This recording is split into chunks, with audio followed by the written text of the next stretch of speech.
Good afternoon, everyone. I'd like to welcome everyone to the Water and Sewer Utility Committee meeting today for Thursday, February the 12th, 2026, at 12 p.m. We'll call the meeting to order. Can we have approval of the agenda? By Councillor Matard and Councillor McAleer. Okay, any declarations of conflict of interest here today? No.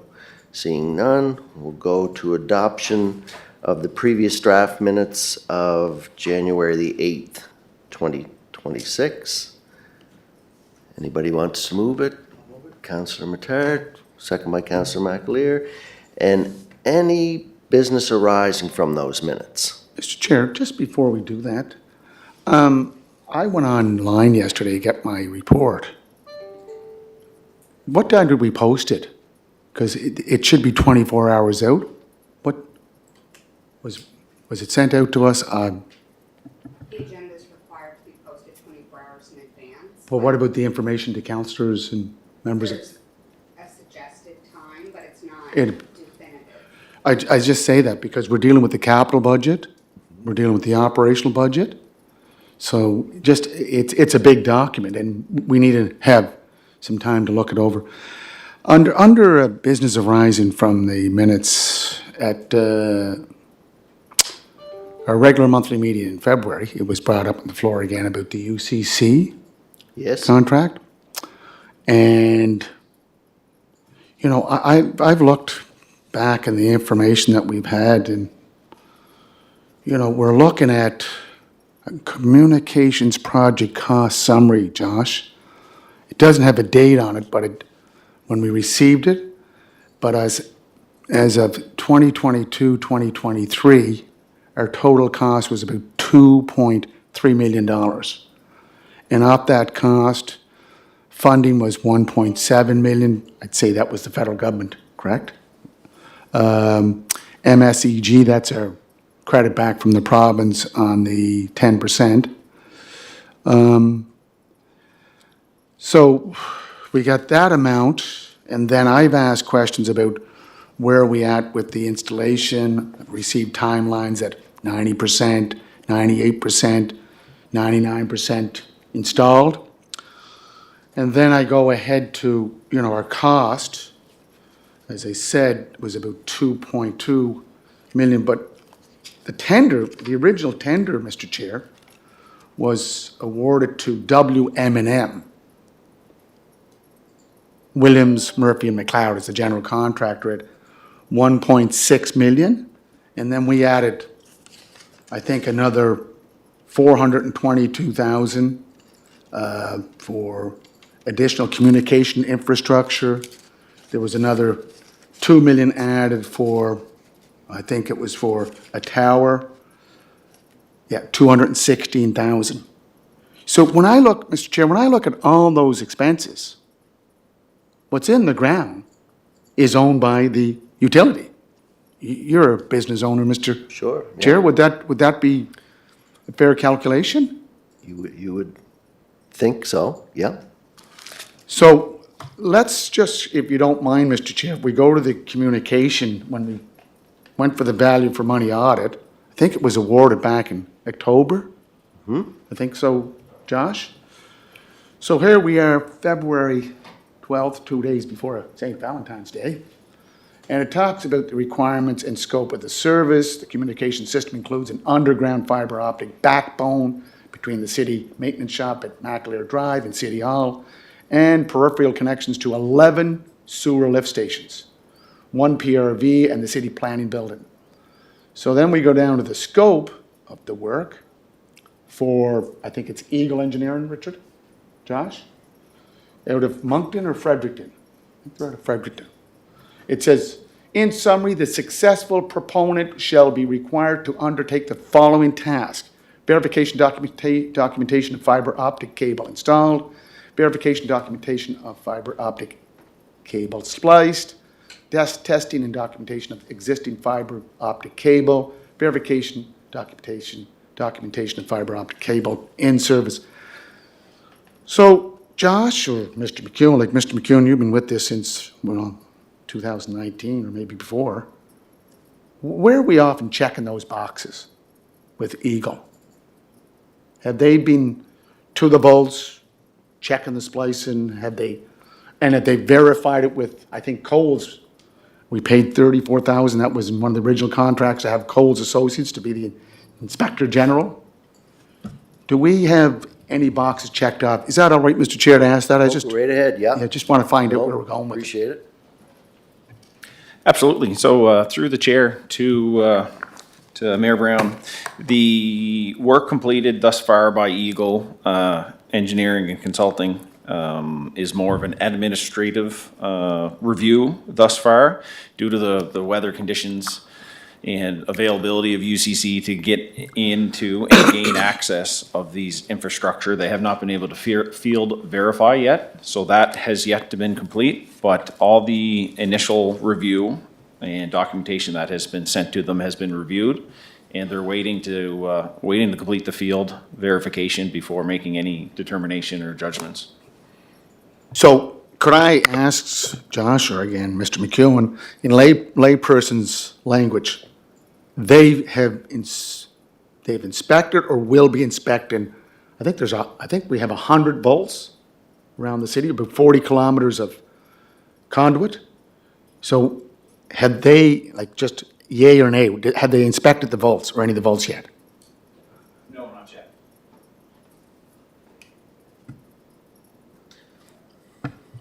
Josh, or to the chair, sorry. Oh, he went off, sorry. Go ahead. I just want to get my question answered. Oh, he said no, and then you turned your mic off. So I assumed you were done. Yep, that is accurate. Not yet. They have not been able to field verify the volts or the infrastructure within the ground.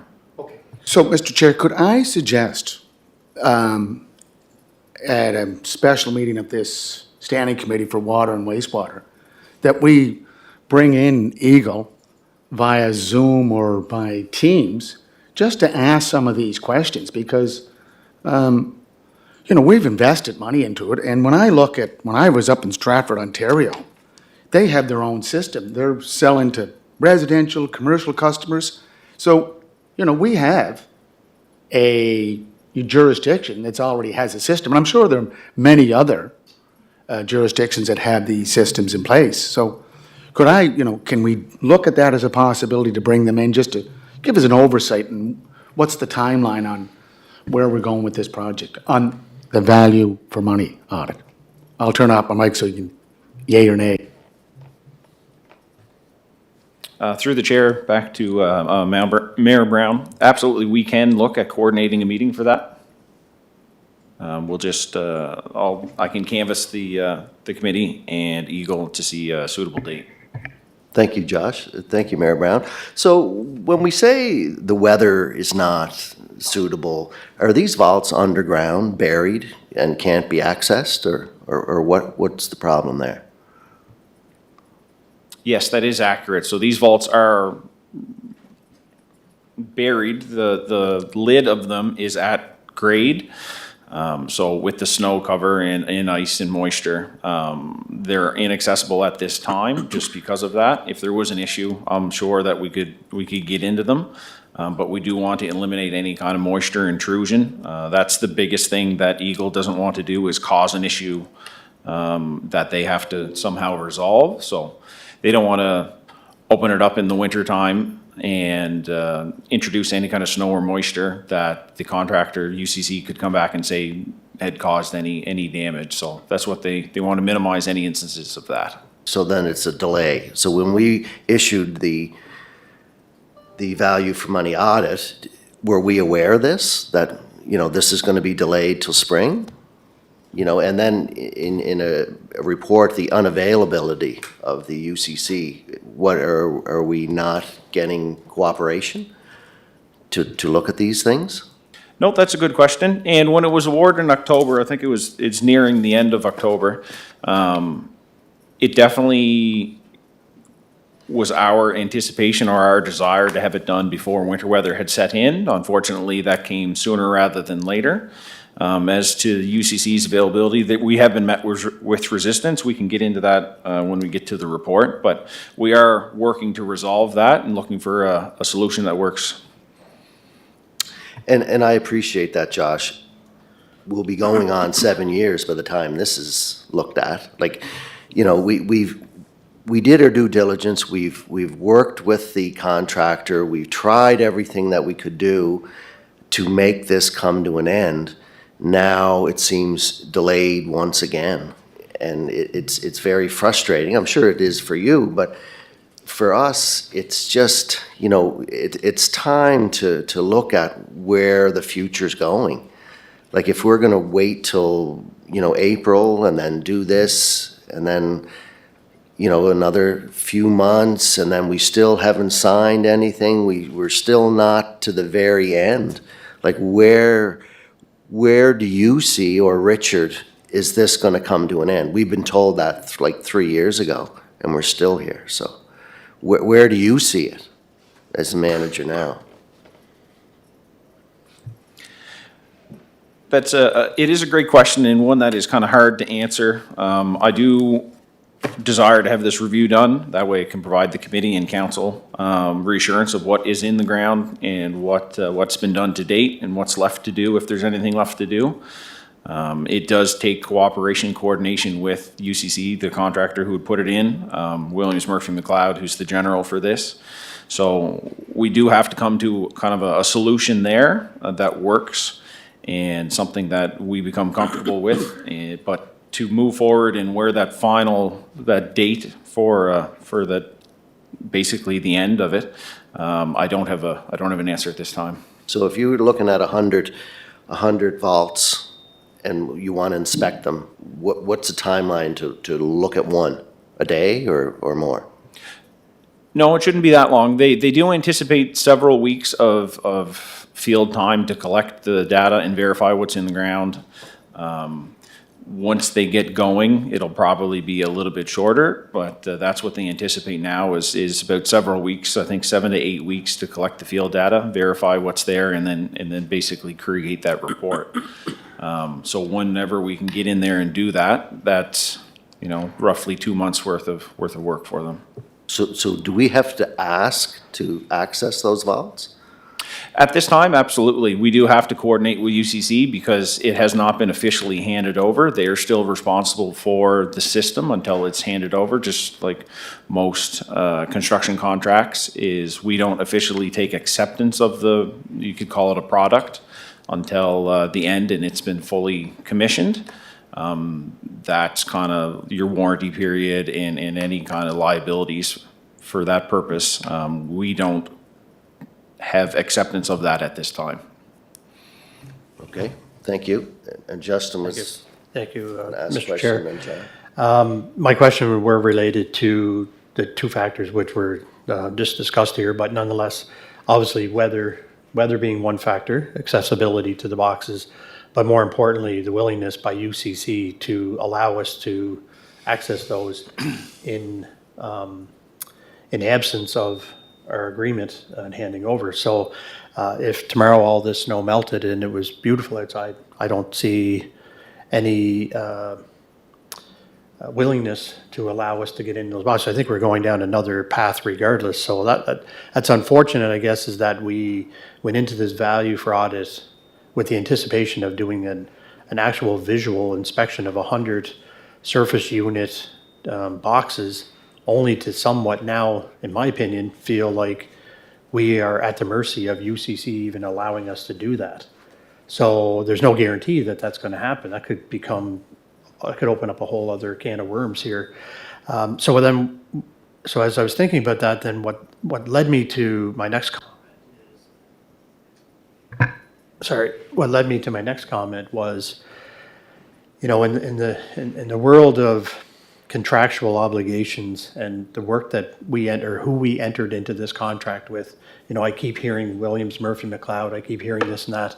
Ultimately, we're trying to hold UCC accountable for the work that they've done.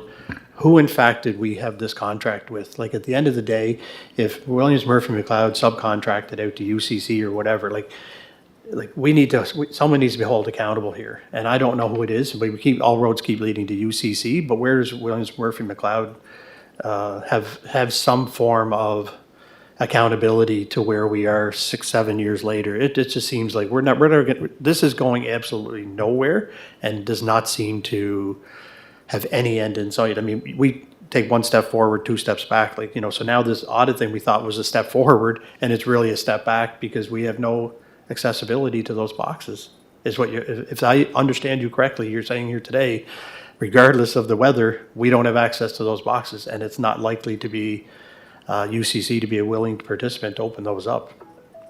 And if I'm wrong, I stand to be corrected. I just wanted to point that out. I just feel like there's somebody, if I don't know, I'm asking the question where Williams Murphy McLeod fits in all of this from an accountability perspective. Who did the city of Charlottetown sign this contract with? Absolutely. Thank you for the question. So through the chair to Councilor Matart, it is through Williams Murphy McLeod. They were the general for this project at large. UCC was a subcontractor for them. They performed the majority of the fiber network and work. So ultimately, it is Williams Murphy McLeod who's, if you could say, on the hook for it. If things come good or if things don't come good, ultimately it will come back on WM&M. And they've been working with UCC to try to make this move forward. And we are in discussions with our team here and our team at Cox and Palmer, and we're looking to coordinate with Williams Murphy McLeod, UCC, and any other partners that were partnered to this to make it forward and try to find that finish line. So ultimately, we do have discussions in place, and we're just waiting for that conversation to be finalized. So, Mr. Chair, I know that the mayor had just indicated that maybe we should have a special meeting of this committee with, was it Eagle Eye or Eagle? Eagle Engineering. I really think we need to have a special meeting with Williams Murphy McLeod. Like, enough's enough. Like, we need to get, if they're ultimately responsible for the delivery of this through the contractual obligation, that's who we need to be having a conversation with. I appreciate there's conversations that are happening. They're not happening with this committee here and addressing and answering to this committee as to where we are, X amount of years later. I'll let you know, that's my recommendation, whether or not take that into That's, consideration. Mr. Chair, that's a separate conversation, because what we're looking at is we've hired Eagle Engineering, right, Okay, to do this, so they should be brought in. So if you're saying we bring in Williams Murphy McLeod, I had the MOU here. It was signed December 6, 2019. Milton Vale Wellfield Development Plan, 3B Communication System Contract between the City of Charlottetown, WM&M, Microscience Corporation and UCC Utility Corridor Corporation, collectively, a copy which is attached hereto as Schedule A. So I'm asking is that we bring in Eagle Engineering to find out where we are with the value for money audit, and if there's to be a subsequent meeting to say, well, this is not done, this is not done, that's when you reach out to the two contractors, general and the subcontractor. And just remember, an MOU is only a procedural process towards the end of what UCC is looking for, and that is the signing up of the indefeasible right of use. That's the contract. Correct, Mr. McEwen, or that is the contract.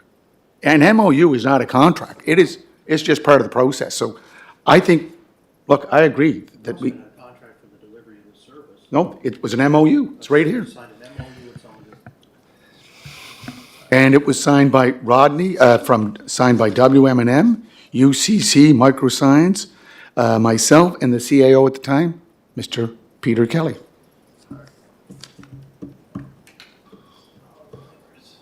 go ahead, Councilor McAleer. Yeah, like I said, this thing's had a life for quite some time now.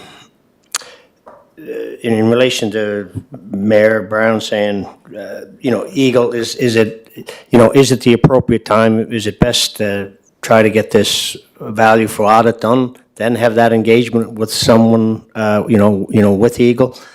But even further to that, when we could talk about Williams Murphy McLeod on the contract and this whole thing, I'm just wondering if if the senior leadership, including the directors and manager and CAO, can dig into this a little deeper and either come back to the committee with, a path forward on this, because it's going in circles. It doesn't seem to be advancing, and to me, doesn't seem, I don't have a lot of confidence and faith in certainly the UCC piece. So that's just my comments. Thank you. Okay.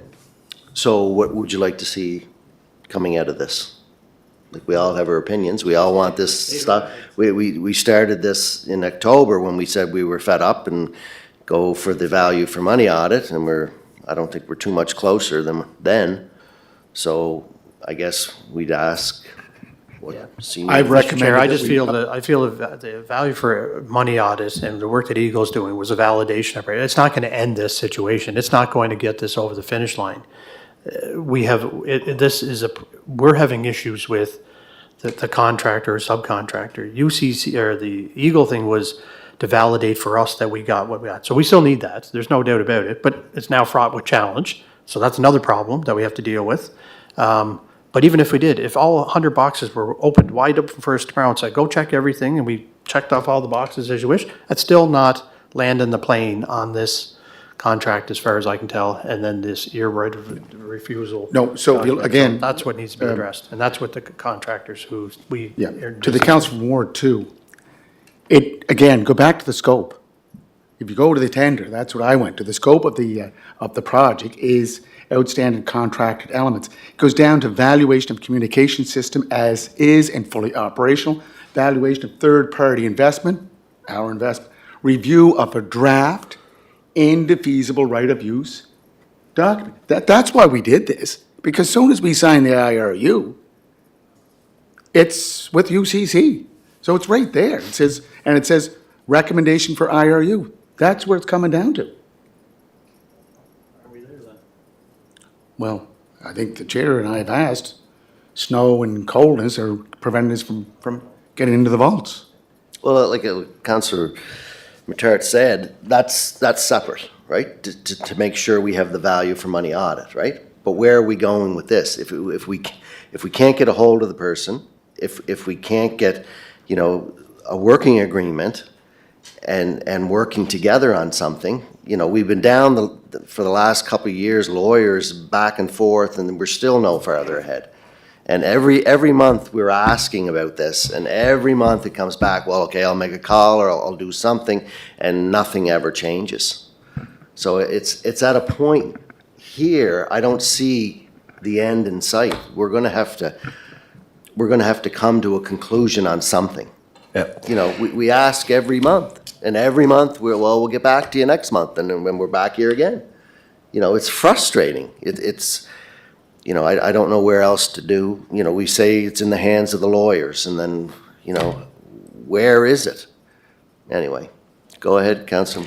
Yeah, I'm going to repeat myself. I'd like to, my recommendation would be put it back to senior leadership for the next committee meeting. Come back with some suggestions, a path forward. The struggles the committee's having with the discussions that we've been having that don't seem to be going anywhere. So we need some direction on this. I'd like to see the senior leadership put that together and come back to the next committee meeting with a path forward. That's my suggestion. Thank you. No, but Councillor McAleer, we have a contract with Eagle Engineering, and I've laid out the scope of, let me just finish, the scope of work, okay? So.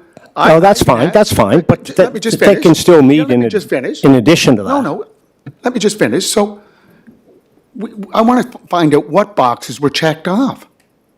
And we're just finding out that they can't get into the vaults because of ice, snow, and possibly interfering with the operation of the splice fiber network or fiber optic. So, we know what has to be done. Senior administration officials will say, well, it's right there. We just have to wait until the conclusion of the audit.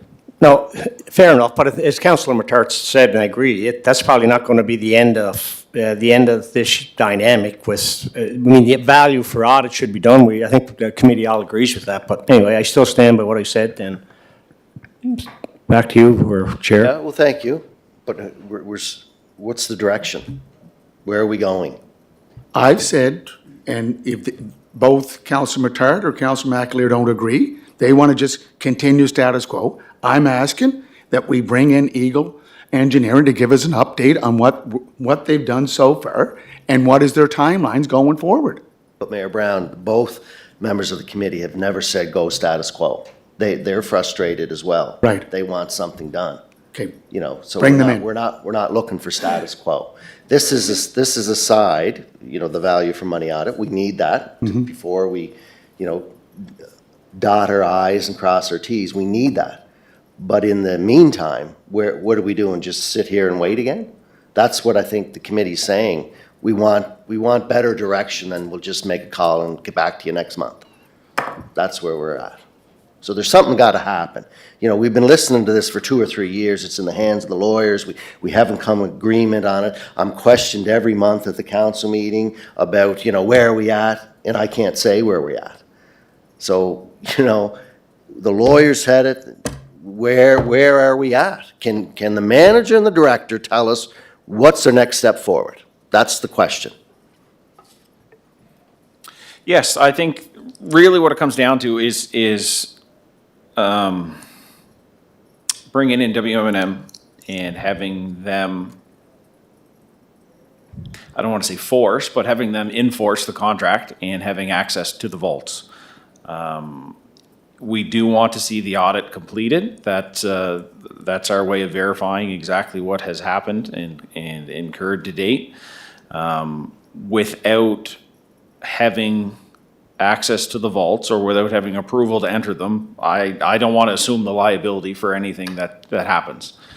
So if they're willing to work with us, and I want WM&M to kind of spearhead that, to gain access to those vaults and be present when we are there. That way everybody's on board. There's no surprises come the end of it. That's, I think, the step forward is kind of pushing them in that direction and having this audit completed. And then if everybody's happy with that, then we move forward and we look at the pleasant future. If we're not happy, then we go down that road as well. But I do think the best thing we can do is kind of lean on Williams Murphy McLeod and try to get this access issue resolved and resolved quickly. Okay.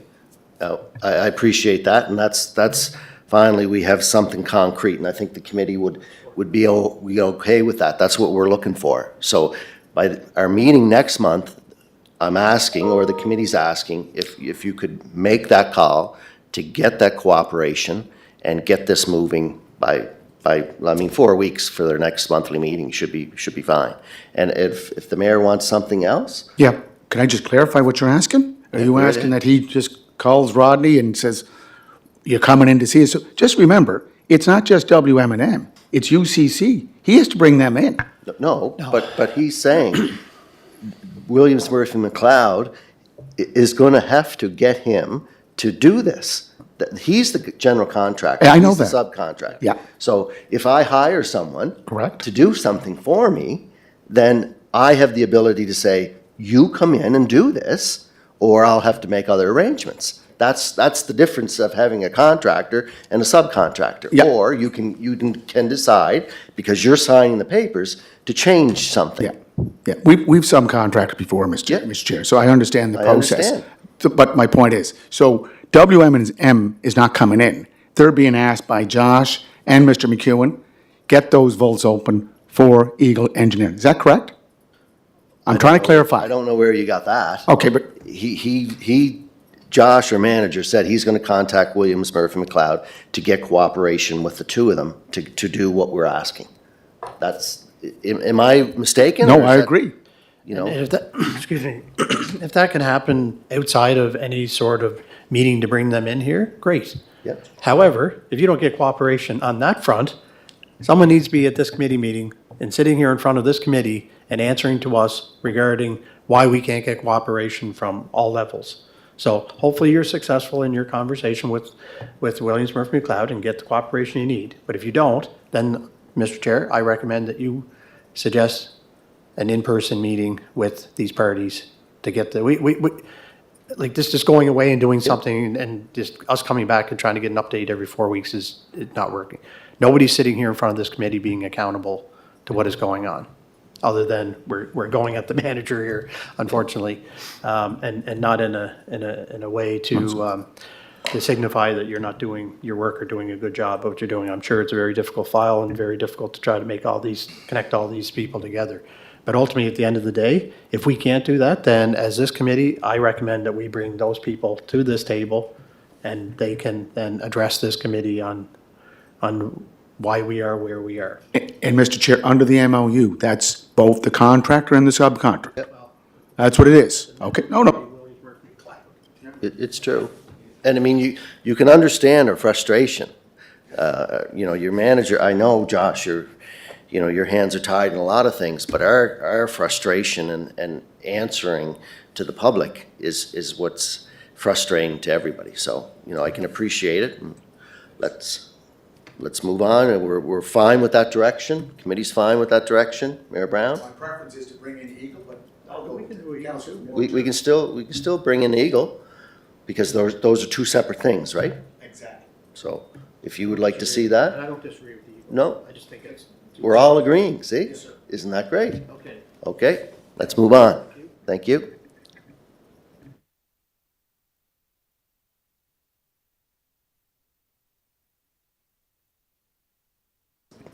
Okay, we're into number 6, discussion, utility budgets, capital and operational.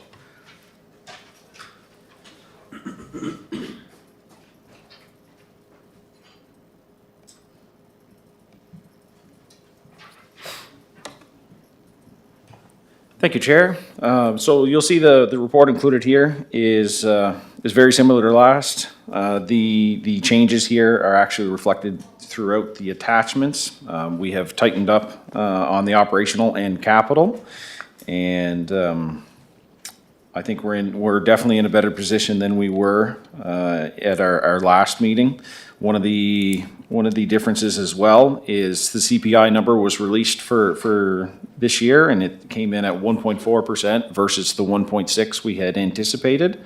So the numbers have been updated to reflect that, as well as HR has provided us with the staffing wages and benefits numbers, so that has been input as well, and the appropriate changes have been made. And I can answer any questions within that document, and we can go through it, or we can provide it to you. And if there's any questions, I'm more than happy to answer.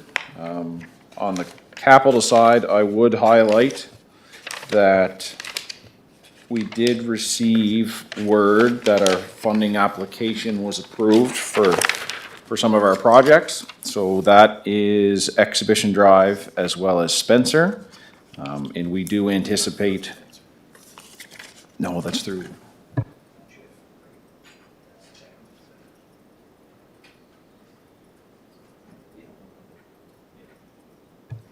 Through other funding. But right now, we do have one for Exhibition Drive. We anticipate funding for another project at a later date.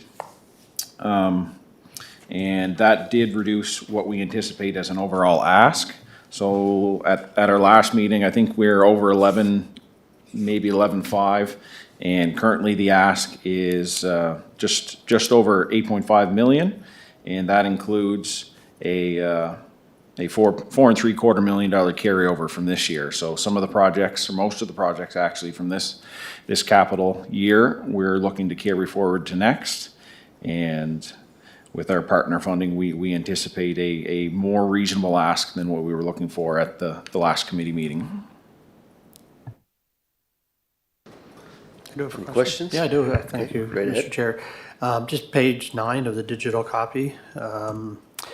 If I'm reading the report correctly and just the way it's formatted, this would be indicating the expenses for the corporation in light blue from, I assume, 25, 26 was the original budget, and then what you're forecasting for the end of this fiscal. Is that, first, before my comment, do I interpret that correctly?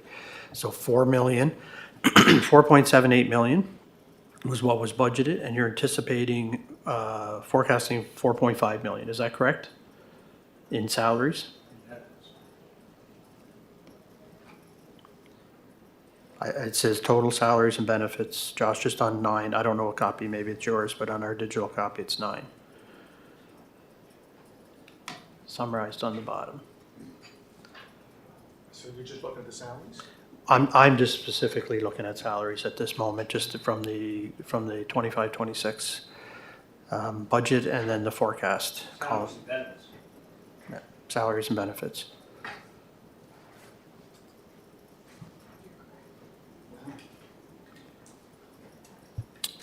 Just looking for my page, one moment. Well, maybe I'll just ask my question as we go.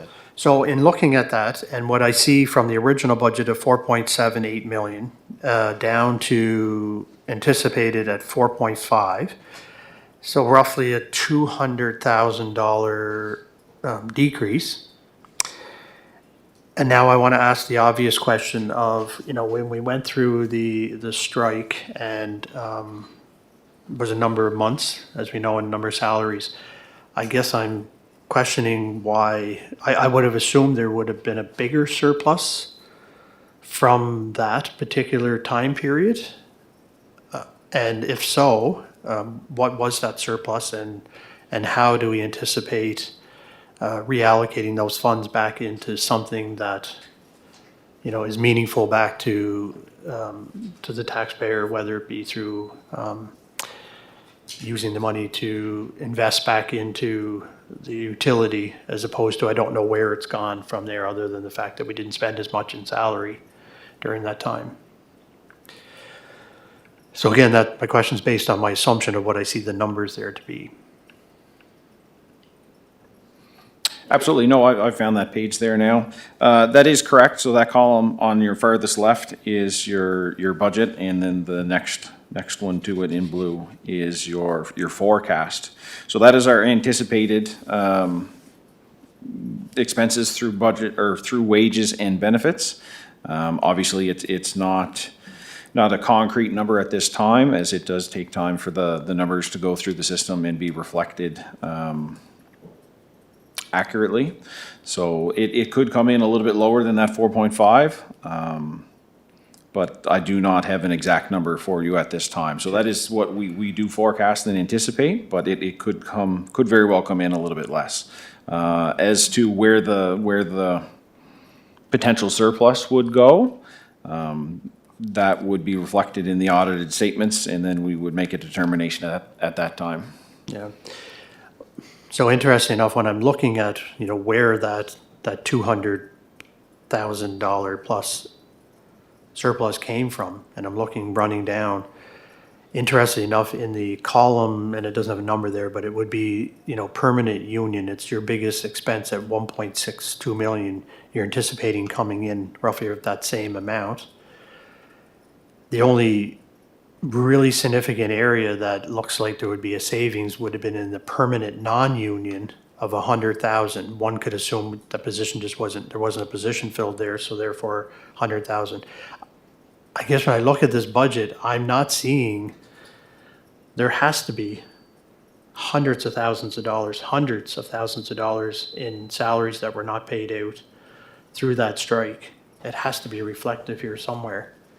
And I don't see that. And again, if I don't understand your spreadsheet and understand your math here, I apologize, but I would have to think under one of those non-union, union areas, or those union areas there, is where we would have seen the significant decrease in salaries that were paid out over the course of the 25-26 fiscal period due to a multi-month strike, that wages were not being paid and benefits.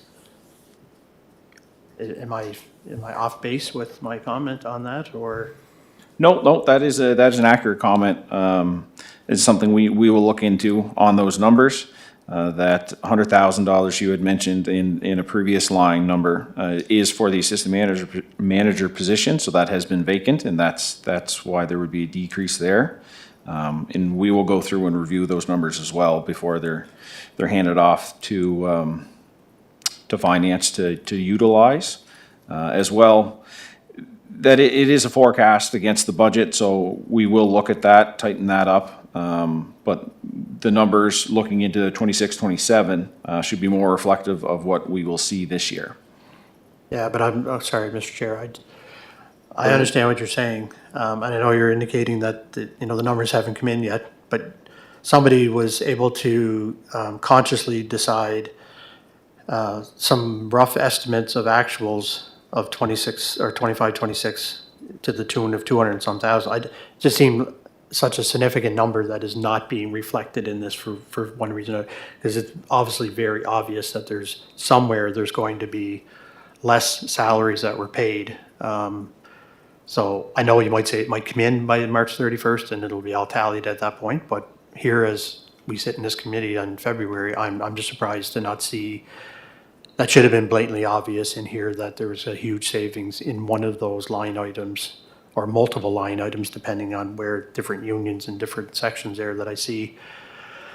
So yeah, and I think the public, and I think, you know, obviously there's going to be people out there asking, you know, and it was asked during the time of the strike. It was asked many times very publicly, and where all of this money and savings from these services that were not being, or sorry, employees that were not being paid at the time, where that's going to be reflected and how that's going to be utilized. I'd like to see it go back into something that benefits the city in the way of, and the workers, you know, whether it be things at the plant or wherever the case may be. And anyways, I just want to point that out. It's not very obvious to me that there's a huge savings there.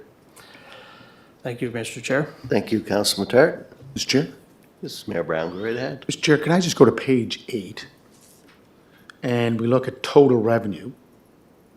You budgeted $16,052,860. You came in at $16,144,000. See that, Richard and Josh? So your revenue is up. And if you go to expenses that Councilor Ward 2 is referring to, where did you indicate, before I jump down to total expenses, where did you line item the cost of the contract work that was done during the strike?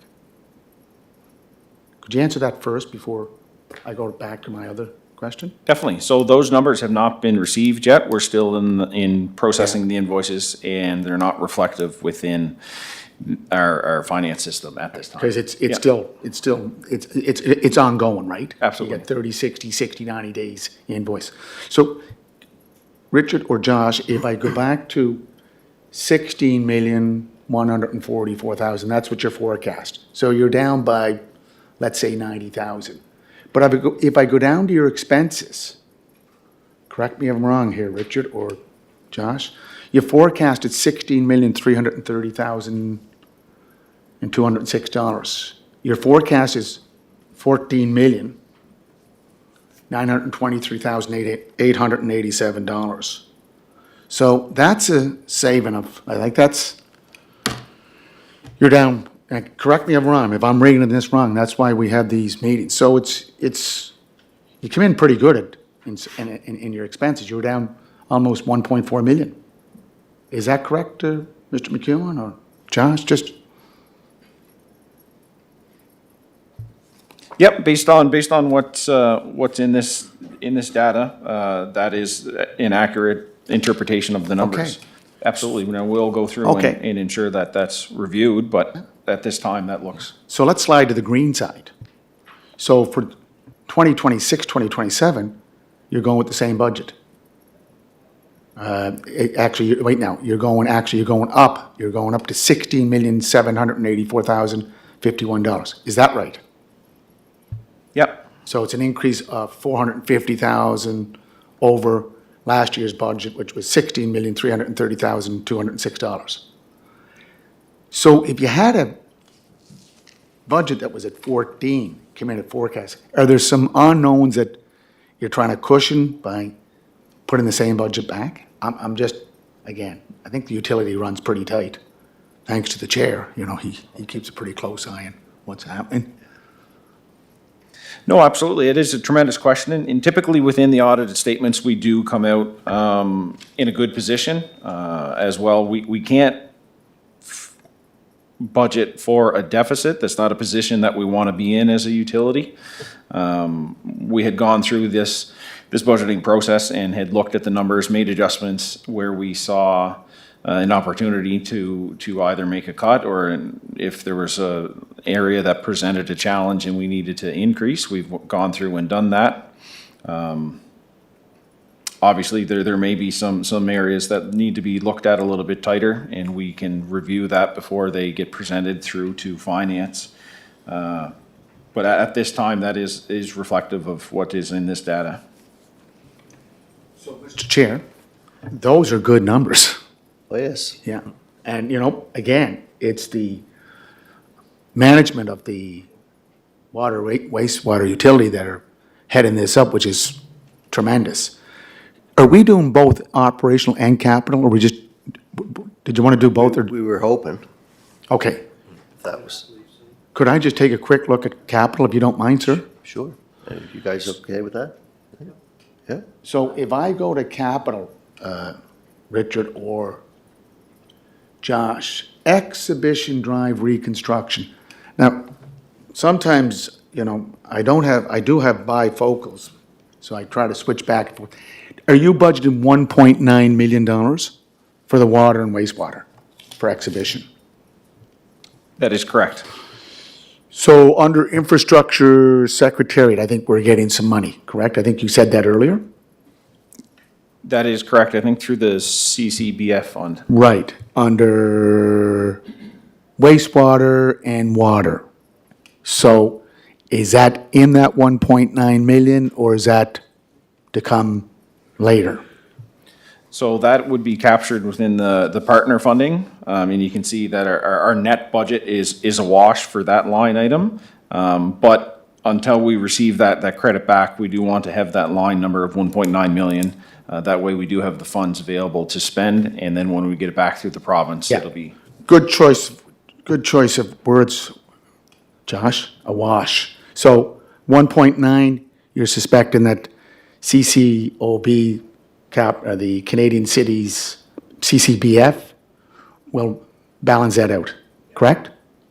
That is correct. Oh, okay. And the tender's out, right, for that job? I It do is. believe so, yeah.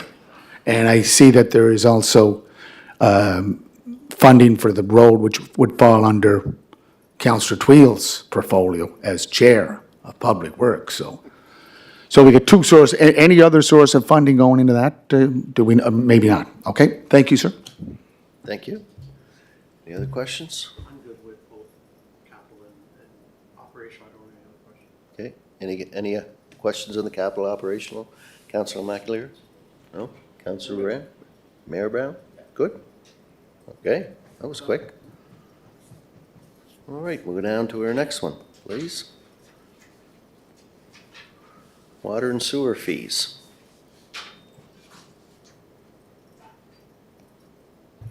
Thank you, Chair. So this is in conjunction with our operational budget here, our water and sewer fees table and service rates table. This report here today is to inform committee of the proposed increased water and sewer rates and fees. We do seek council approval for the proposed increase to the rates and fees contained here and in the attachments. So the water and sewer utility is proposing a 1.4% increase to the 2025 water and sewer service rates. The utility endeavors to minimize major rate increases and has in recent years followed CPI. This increase follows that of CPI and is necessary to stay abreast of inflation while maintaining the high level of service. In addition to the 1.4% increase on our fees side, we are looking to make the following changes. There's a line item there for call-out previously. All callouts were billed at $200, but due to weekend and holiday work, that did not recoup all the applicable costs for personnel to come in and provide that service. So we're looking to create a weekend and holiday callout fee, and that would be $250. As well, the meter installation incentive, and this is a dollar per quarter cost. We're looking to increase that to $300. Previously, it was $250 per quarter. So this fee was instituted to incentivize flat rate customers to install a water meter. That way we have an idea of consumption and in any kind of conservation efforts we're looking to promote. As well, there's a very small credit we're looking to provide as an e-billing incentive. This would be $2 credit per quarter. To incentivize e-billing, the utility would provide a $2 credit per quarter to the customers who move towards e-billing. This would help the utility minimize the postage costs, but as well get our customers working more online with us. In the attachments, there are the proposed rates with 1.4% increase over 25, as well as the service fees in the second part of that attachment. If there's any questions, I'm happy to answer them. Mr. Chair? Just to understand, Mr. Chair, call out, that terminology, is that in relation to HR, like as in from a staffing perspective? Is that what the term means, call out for weekend and holiday? That would be correct. So at our wastewater treatment plant, we do provide septage receiving services to the eastern and most of central Prince Edward Island. In the event that they have a situation and they cannot wait until a weekday, Okay. if we need to come in on a weekend, typically it's at an overtime rate. Same thing as a holiday. If somebody gets called in on a holiday, it's an increased expense operationally, so we just look to recoup that through that service fee. So Josh, kind of the question, and so thanks for clarifying that, because that's what I assumed it was, but I wanted to be clear before my next question. Is that built into the collective bargaining agreement and that there is a fee associated with that and then we'd just be bound by that anyways, or is this coming up with an arbitrary number from previously being 200 to 250? I'm just wondering if it's tied back to the collective agreement anyways. That is a great question. So within the collective agreement, there are set rates, whether it's time and a half or double time for weekend and holiday work. So that's where we're looking to come back. So we have calculated out what it costs our employees or our personnel to be there on a weekend and holiday. And that just simply recoups costs. There's not really like a margin of profit there. That is just cost recovery on having the personnel available.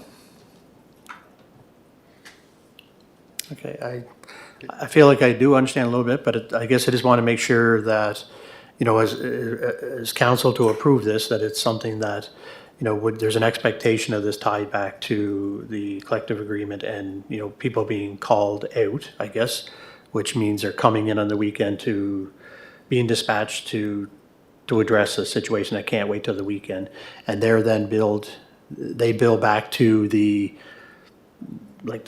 local plumbing company or whoever they're dumping or something. Is that what it is? And they're charging that at that rate? Absolutely. So when they... So it's more to what we're charging, recouping the cost of the resource that had to come in to do that work?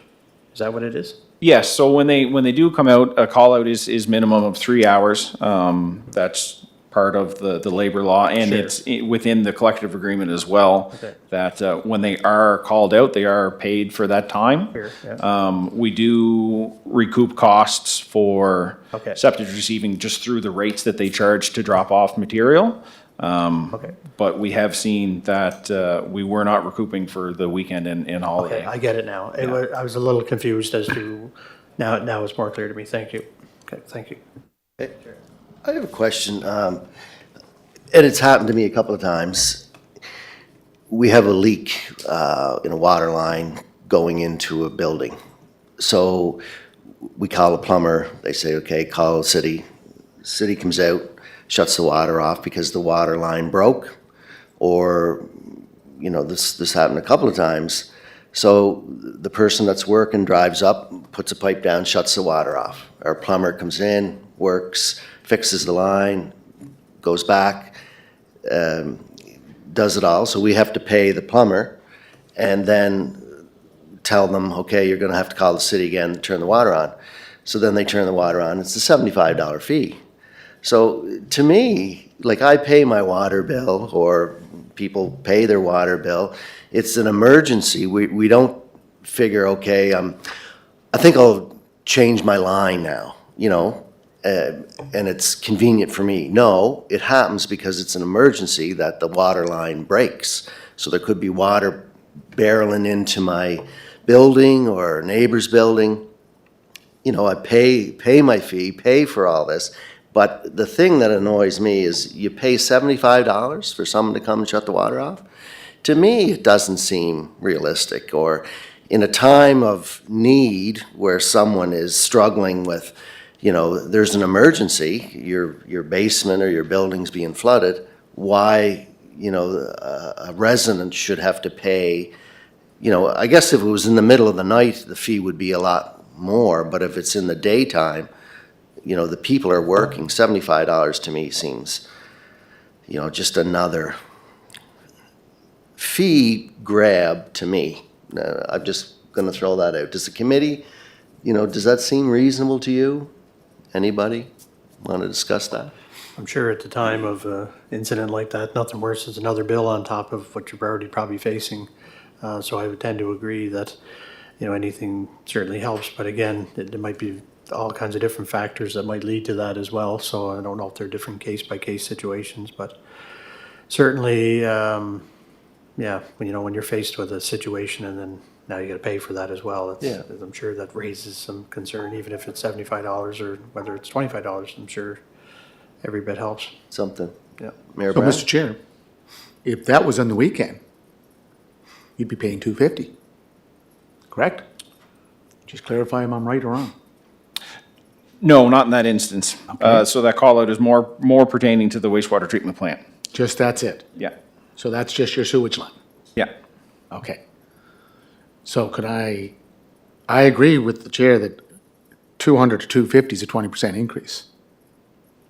And we're looking at increasing our water and wastewater rates by 1.4. Like, should we try to provide some balance? I know we always have to recoup the cost, but, you have seniors still living in their homes. Oh, yes. This is a big cost. Like, whether it's a call out on the weekend or it's as you said, a $75 call out to shut down the water. I'm not in favor of increase by 20%.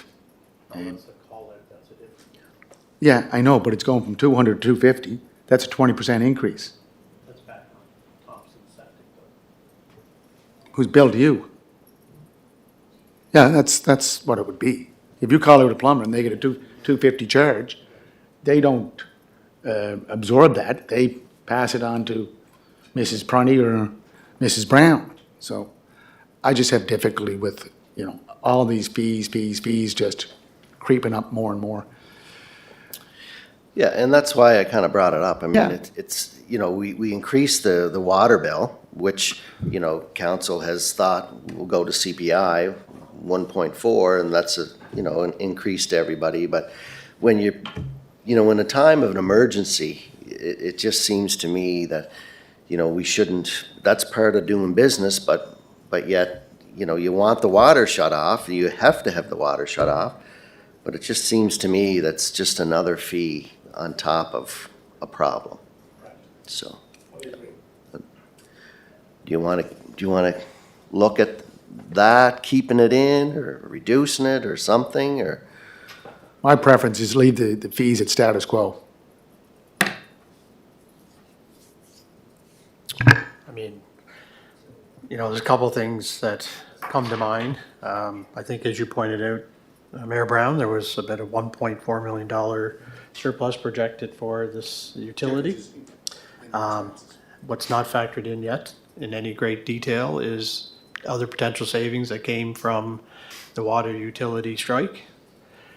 And I know you're looking across your operational and your capital budget next year of ostensibly status quo of what this year was.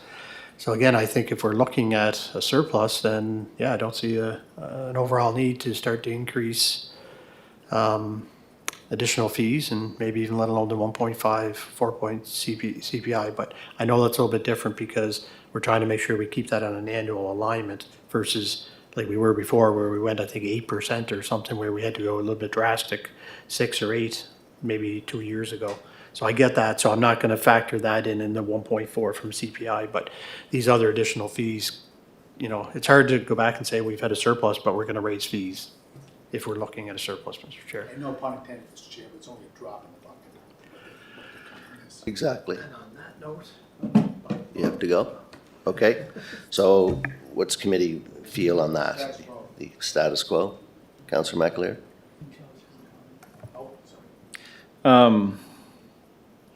Lost my train of thought there. But one point I was hoping to make is that the call-outs are for the treatment plant and it's business related, and it is simply a cost recovery. There's not a markup on that. And if we are not to, I understand eventually someone pays that bill, but if we don't recover the costs, everybody pays that bill. It's just, I guess, one point, and then I just remember my other as well. The surplus or the potential for the wages and benefits to be lower, especially for our 830 staff, that number won't be a true number this year because there will be the back pay for the 4 years and any other fees that came through that. So it might look a little larger on paper now, but once all that gets thrown back in and accounted for, I think it'll come through on an extraordinary line number this year, but it will decrease that amount that looks like a surplus. Well, I know one thing we're responsible for. We're responsible for the budget, okay? So we're agreeing to 1.4. We've agreed to go with the CPI. 20% increase in the call-out, again, it could be absorbed by Doug Moore plumbing, or it could be absorbed by any plumbing. That cost is still passed on to the consumer. I'm saying just hold the line because it's hard for people to make things affordable. Groceries, electrical, now water and wastewater. So 200 and meter installation incentive, 250, email incentive, $2 credit per quarter. That's my suggestion. Sure. we could recommend that if council doesn't, then council doesn't. Yeah. Go ahead, Mr. McEwen. So I just want to try again to help you to understand that call-out fee that Josh is referring to is when a business contacts the wastewater treatment plant and asks to come in and work at the wastewater treatment plant. And then we have to call a staff member in and the utility has to pay that staff member the $250. So if we don't do that, then all of the residents of Charlottetown have to pay that utility employee to come in to do that, rather than the company that's asking to have that employee come in to do the work. But Richard, the 1.4% increase is on all utility users. Like, we can use this argument that this cost is going to be borne by all of the taxpayers or the ratepayers. That's business. Like, again, the money earned from this 250 or 200, again, is a drop in a bucket. Like, we're raising fees every year. And, you know, you may say it's a business owner, but that business owner, again, is absorbing that cost. And the cost of doing business is just as difficult as someone trying to live an affordable life in their own home or apartment. I don't know why we're really hammering down on this. It's a pretty simple status quo. Leave it as is. Let's move on. Thank you. Well, I mean, you know, a recommendation from the committee is I hear it now. You want to go status quo, move that sorry? forward, then go up to council. And for that, is that fine with that, Councillor McAleer? No, I'm fine with the 1.4. I support the Josh and what he's saying here. It's cost recovery for these users outside city, and I'm fine with the increases, but, you know, that's just my opinion and be my vote. Okay, 2-1. Recommendation from the committee, move forward, status quo. All right, next one.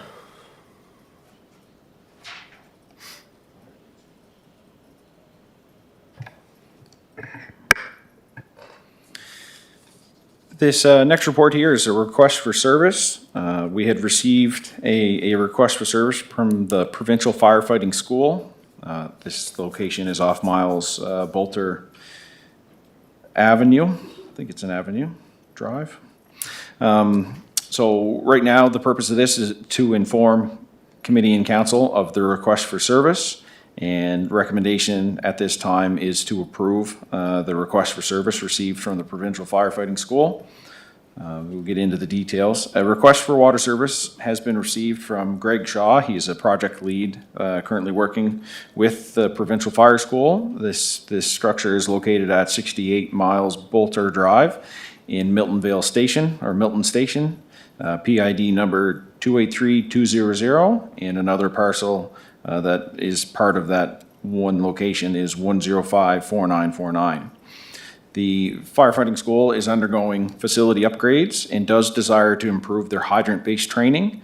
Currently, the school uses a portable hydrant being supplied with water via an above-ground tank, and the system has not provided the desired training simulation that they are looking for. To improve the system, the firefighting school has requested a water service to facilitate the installation of a 200 millimeter water main and 2 fire hydrants.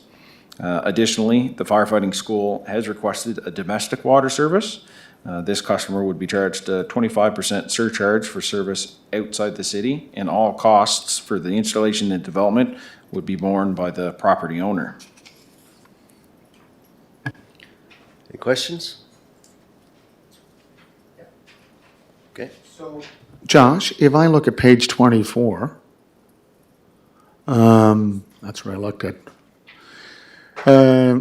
Request and permission to connect to the facility to the municipal water system and install an approximately 500 meter, 200 millimeter water main to the fire school.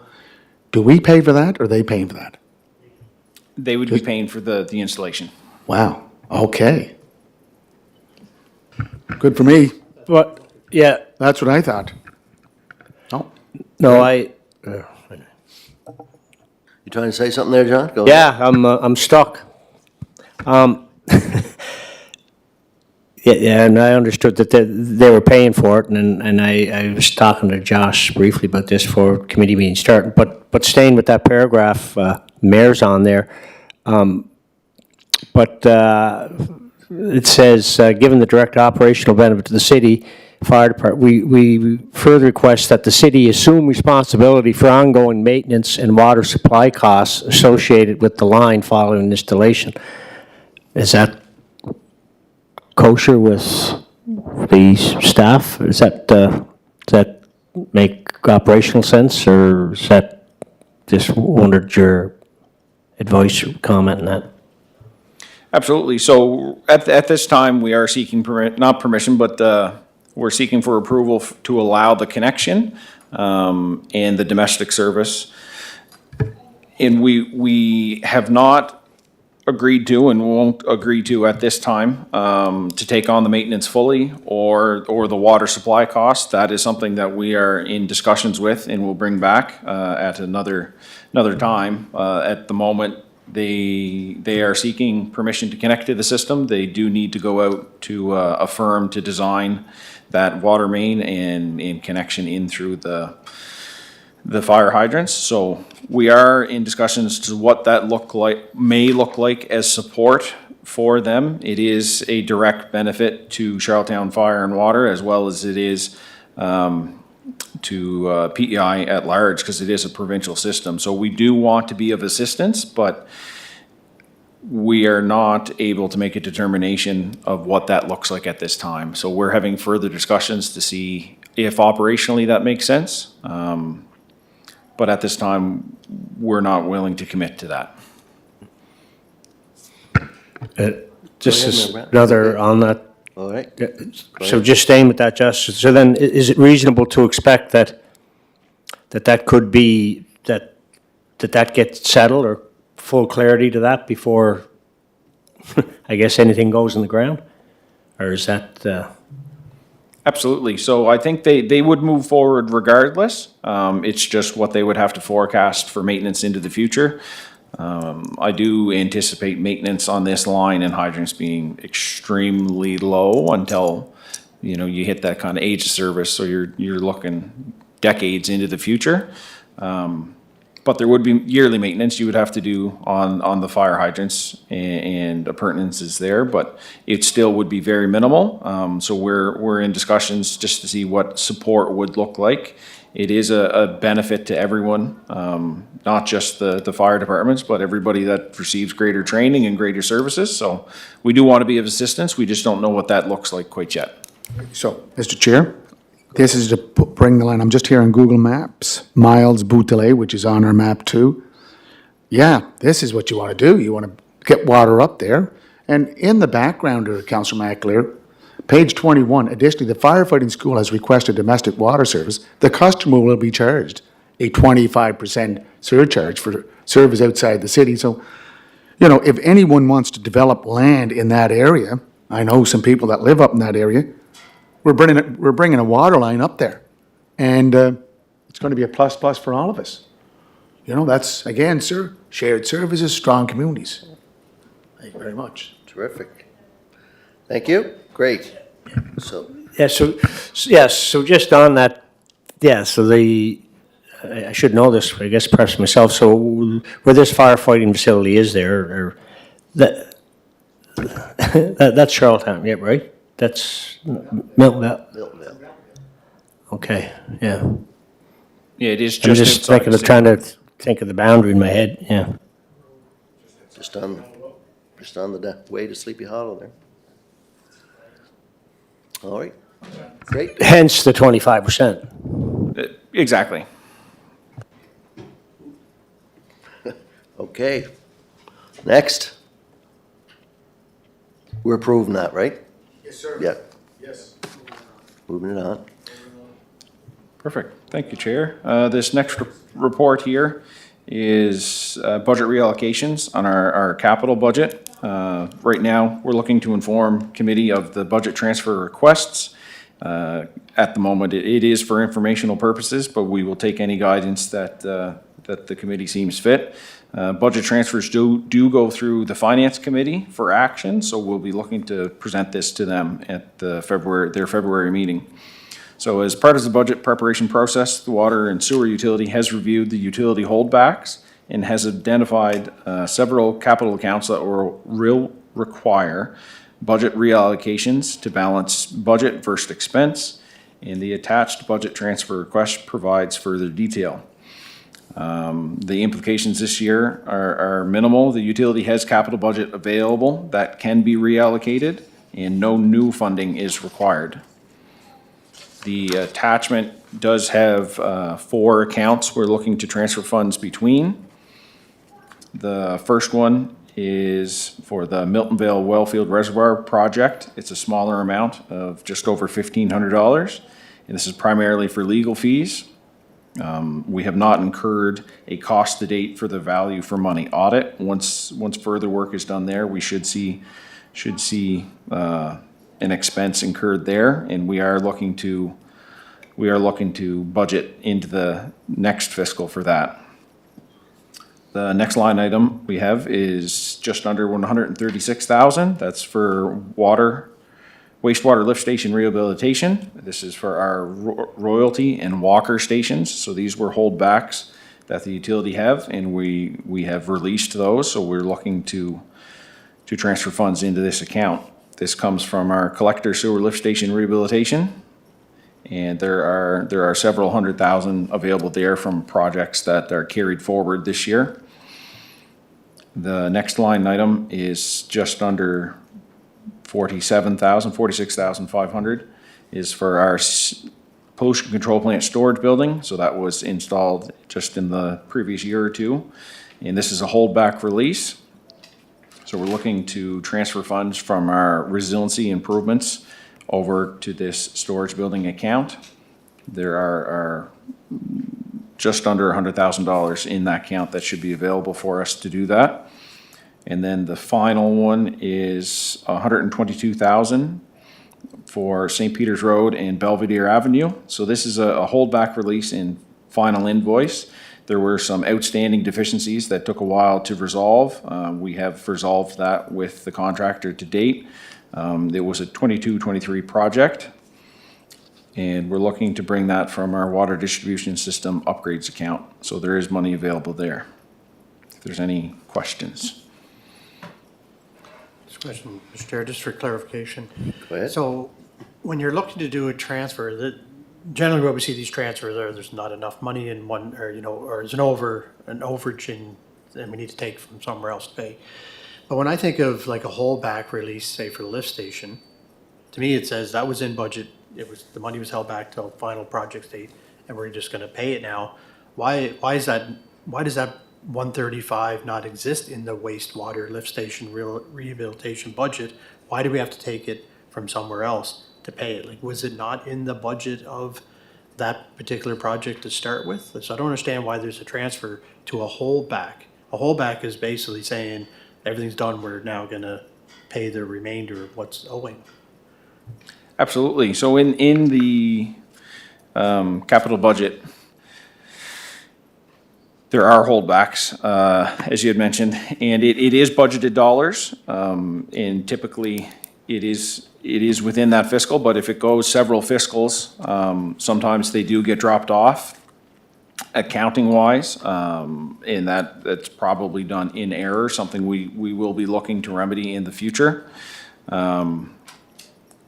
But you are correct in saying that it was budgeted dollars, whereas holdbacks typically on these capital projects are basically money not, or an expense not incurred, more so than money in the bank. So at that time, it would be 15% or 20%, I believe it's 15% from each invoice that is held back. So that's money that's not released or money that has not been incurred as debt. So I do believe that they were amounts that were dropped off in previous budgets, and we're looking to tidy that up this time.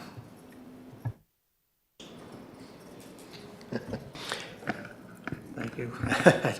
I don't get the math and the rationale of that, but yeah, I guess I'm just, I know it might be just semantics the way the money is, but nonetheless, when we as a council approve the wastewater lift station rehabilitation budget, let's just use $2 million for argument's sake, and there was a holdback, and now we have to pay that holdback. There should have been sitting in the wastewater lift station rehabilitation line item a remainder of $135,000, but there's not. We're going to take it from some other budget to pay for it. So that leads me to believe that it's not there anymore. It was budgeted originally. Where did the money go? And why are we asking for it to be transferred over to finish up that? Now, whether it's different fiscals and things are happening like that, it's a little mind-boggling to me, but as long as you guys understand it and it's all up and true, and I can live with that, but it just, doesn't add up on the paper to me. I'm just giving that as my assessment of what I see here. Thank you, Mr. Chair. Absolutely. So I think where the issue lies is when we approve a capital budget, it's for X million dollars, but we don't incur that as a debt. So we don't take that money out until that expense has been incurred. So it's with that holdback, it reduces the amount we borrow until we need to go and release that holdback. So if we had a $7 million project and we had a percentage of that as a holdback, that percentage has not been incurred as debt essentially. So it's not an accumulative amount that we have in a bank account per se. It's just debt that has not been incurred. So that's why it may appear like the money is gone, but the money was not expensed per se.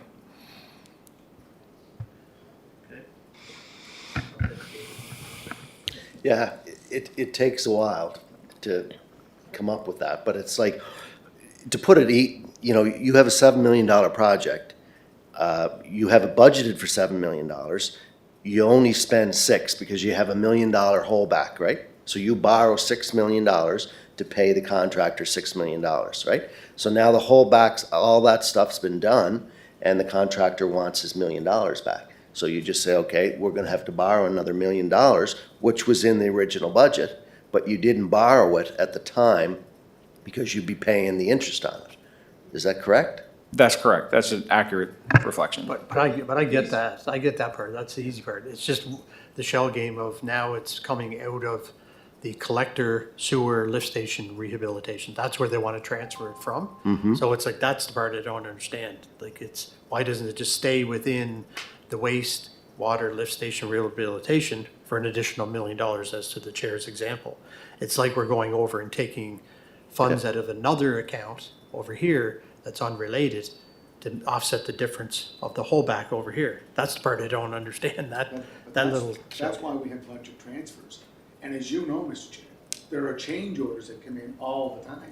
Yeah, I don't, that's a different thing. I understand the change order part, You don't that's different. forecast it, and then That's different. that's Anyways, another bit. Anyways. Okay, we'll take it offline and I'll get a little bit more, information on that, but thank you. Perfect, thank you. Go ahead, Councilor. Yeah, just quickly, so the last one, the 122,000 one from and to in St. Peter's Road, Belvedere Avenue, that's a roundabout, I guess, is it? Is that, Yeah. and is that kind of closed the loop in that whole thing? Yes, Yeah. absolutely, yeah.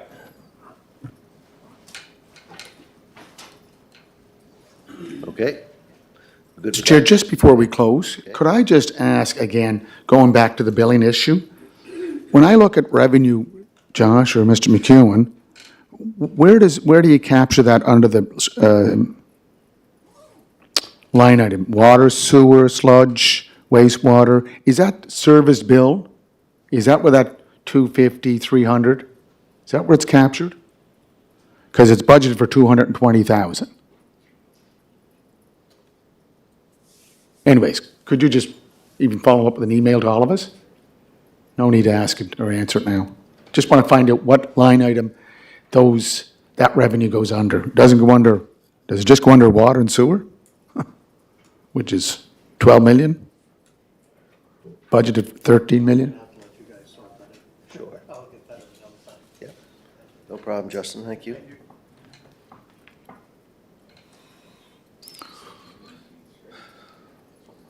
Yeah. That should fall under sludge handling fees. Okay. So the 25-26 budget was 340,000. If, that'll put the. Thank you. the correct line there. And that would be the same that wouldn't be meter installation, e-bill, and that would fall under service billed. They have to go somewhere for revenue. Yep. Okay, thank you.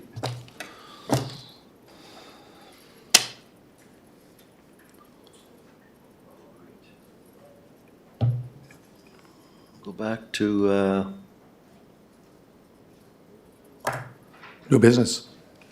new business, introduction of new business. None. You have some, Mayor? No. Nothing? Councilor McAleer? No? Move to adjourn, sir. There were 3 or 4 reports that weren't added to the agenda. We can get. we The can get agenda them. I have, and the one I found on, okay. They weren't added. Oh, this is They're the, in the package. but when I look at the agenda, it says discussion budget allocations is 60. Is there a 6E? Scroll right down to the end, there's other reports. But, doesn't matter. We can pick them up at the next meeting. Oh, they didn't meet can't discuss those. They didn't meet the deadline. Yes. Okay, whoa, don't want to break the law, Johnny. Okay. You want to adjourn? Moved. Moved by Mayor Brown, second by Councilor McAleer. Thank you, sir. Thank you very much for attending.